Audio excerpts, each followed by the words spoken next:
ఓ దరిద్రం ఏంటంటే, పాకిస్తాన్‌లో ఉన్న మెజారిటీ ప్రజలు భారత్‌ని ద్వేషిస్తారన్నది ఆ దేశపు సర్వేనే చెప్తున్నాయి. కానీ, విదేశాలకెళ్ళి బతికేటప్పుడు మేము పాకిస్తానీలం అని చెప్పుకోరు. ఇండియన్స్ అని చెప్పుకుంటారు. గల్ఫ్ దేశాల్లో ఉన్నప్పుడైతే పాకిస్తానోళ్ళం అని చెప్పుకుంటారు. యూరప్ దేశాలకెళ్ళినా, లేకపోతే ఆఫ్రికా దేశాలకెళ్ళినా పాకిస్తానోళ్ళంటే ఆళ్ళకి చులకన. వాళ్ళు అసహించుకుంటారు. ఎందుకంటే పాకిస్తానోళ్ళని సరైన ప్రజలుగా ఆళ్ళు భావించట్ల. బాధ్యతారహితమైనటువంటి మతమూర్ఖత్వంతో ఉన్నటువంటి ఉగ్రవాదుల్ని పెంచి పోషించేటటువంటి ఉన్మాదులుగానే భావిస్తున్నారు. పని దొంగలుగానే భావిస్తున్నారు.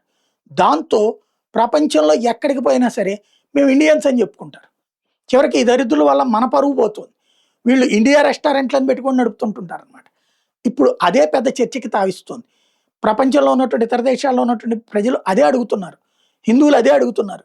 ఎందుకు మీ దేశం పేరు చెప్పుకోలేని కర్మ మీ దేశానికి పడితే మీరొచ్చి మా దేశం మీద ఎందుకురా రుద్దుతారని అడుగుతున్నారు.